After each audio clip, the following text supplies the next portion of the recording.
Hi YouTube, we're here with the P-47D DL UMX. This is version 2 for me. My friend had given me this and we had some trouble flying it on 2S, so we upgraded it to fly on this little Nanotech 180 milliamp 25C rated 40C discharge for peaks. And it's got a regular balance charger in and then a JST, so that's basically the mod we did on the last video. Been trying to get you a flight video for a while now. The weather's just not cooperating. If this thing flies like crap, then my next test is going to be to use this battery. This is a slightly larger Nanotech. This is what I was using in my Viking. I think it's what, 450 milliamp hours. So it'll fit in there. So we'll see how that goes. If this goes well, then we'll stick with this battery. If it goes crappy and this thing's gonna be a turd anyway, I wanna put this humongous battery in it and we're gonna see it. It's probably gonna fly like 4 trillion miles an hour. So anyway, guys, I wanna show you one setting that you might wanna think about doing. As usual, I'll put a link to the start time. Okay, so come over here. So if you go from the home screen, and if you scroll down to throttle curve, I've set it to 90%. Okay, that's one way to do it. The other way is you can go to servo setup and you can go to throttle. You can, with your throttle cut on, it won't allow you to change this. So your best thing to do is to have the plane detached. Have the battery detached. And then basically you can come into this menu and you can move your stick up. And then you can change this position from 100 to like 90. And what you want to do is just, as a safeguard, if your plane goes to over voltage, then you can lose control of everything. So that's unfortunate. I've also had on these Horizon ones, when you try to run like a 3S and a 2S configuration, you'll lose just the motor. And then it's not a big deal. You just kind of dead stick land the thing and hope you're not, stuck in a gutter somewhere. So anyway, we're gonna be flying next time you see us. The wind is not great today. We're probably somewhere between 8 and 15 right now, so it's a little bit on the edge anyway, but with 3S this thing should be fine. Okay guys, so we're outside. Looks like the wind's coming from this direction, so we're going to launch out here, and hopefully the 3S gives us enough juice. So launching these things is a little tricky, so you want to run your throttle stick up, get your throttle, and then like I said, until you've vetted the plane, you want to go up at a slight angle. Don't throw it hard, you'll just end up having bad aim then. And the throttle should take the plane away from you, so you shouldn't have to really throw it that hard. So especially on 3S. So here goes nothing.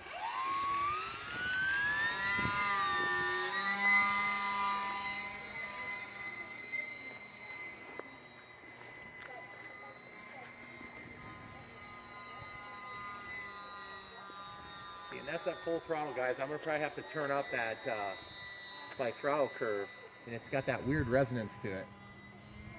Hon, we're gonna go around so we can miss the sun here. Okay.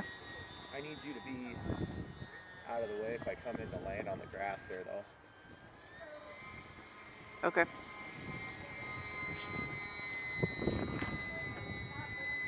Just seems like it's not ballsy at all. Not like my other one. So we'll come down here. Man, that sound is gonna make it impossible too, isn't it? Yes. Okay. It is. I'm at basically 100% throttle too. That's when I say 100% throttle, I mean I'm at 90% throttle. So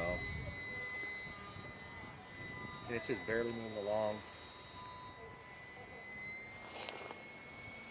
I'm waiting for Janet to get out of the way here, hon. Yep. Okay. The maneuvering and everything is very, very weak. I almost feel like getting my other one out just to show you guys how crazy weak this thing is. I don't even think it would fly with a bigger battery. So I'm gonna bring it down and land it on. Okay. So you need to kind of be out of the way. Okay.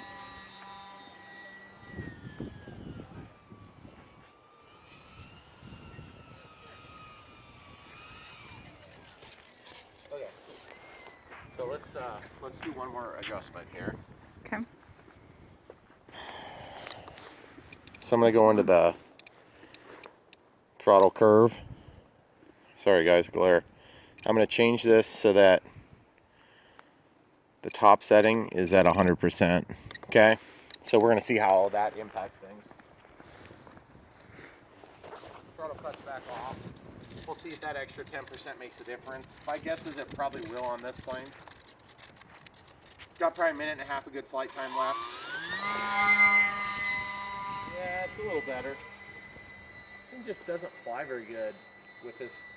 There's got to be a little something in the ESC or maybe something in the motor that's not happy.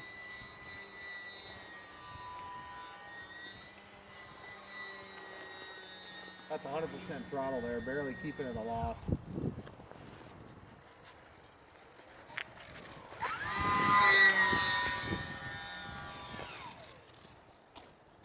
Let me go grab it. Okay.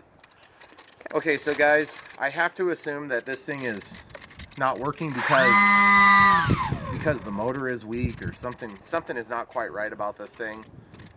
Whether it's the power system. On 3S, this thing should be a bullet, you know. So just to prove it, I'm gonna go get the P-51. We'll bring that out here and we'll show you what it looks like on 3S. Same battery size. Okay.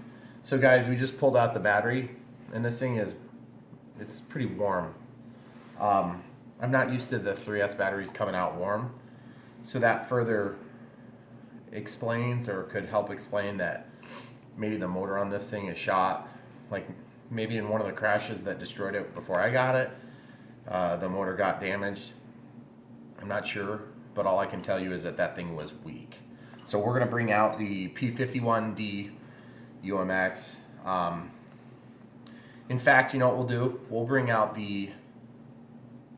we'll do the P-51. My P-47, the other P-47 where I added flaps and LEDs, is kind of weak right now because I also crashed that into what was it, a light pole.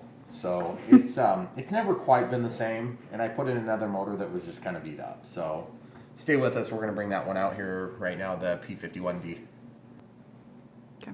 Okay, so guys, this is running on essentially the same power system as the P-47D UMX. It's approximately the same size. It does have a bigger motor. It's got a 3,000 kV instead of a 2,500 kV. But this 2,500 kV is screwed up. I have to believe that the motor is bad, or the ESC is bad, or some combination therein. So we're going to take this out. We're just going to show you, for comparison in the wind. Okay. Roll it? Mm-hmm. All right, guys, here we go. We're going to touch you down. This thing taxis faster than that P-47 flies. I'm going to try to get a nice slow takeoff for you, but I wouldn't probably hold your breath. It's still pretty windy out. Out of the flaps. See, guys? See that thing? Straight up, it goes better. Look at that thing. Beautiful. That is a sweet little plane. No flap deployment. Even in the wind, it's just like I'm at 30% power here, It's just not even the same thing. It's like unlimited vertical, essentially. Full landing flaps here. Into the wind. I got way away from the sun there, trying on. Okay, I'm going to bring it down here, guys. I'm just going to land it right now. And I'll tell you guys why. Because it's windy and I don't want to crash this thing. Ooh, creppers. Well, that wasn't a crash, but it was definitely not an awesome landing.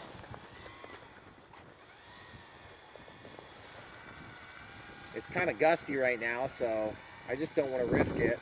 But you guys get the idea. I mean, if you can do a straight vertical like that and go up like 200 feet without any issues in the UMX, you've got ample power. So there's just something, in terms of damage on that landing, guys, let's take a look at this. Just want to show you something. These two clippies popped out. That was all that happened when I had that kind of rough landing there, and they just popped right back down. That's all the more damage that I had on that rough landing, so just wanted to show you how that works. So if you're in the market for those two planes, I don't want you to think that the P-47 is bad. It's an awesome plane. It's just in fixing that one, there's still a little bit left to do.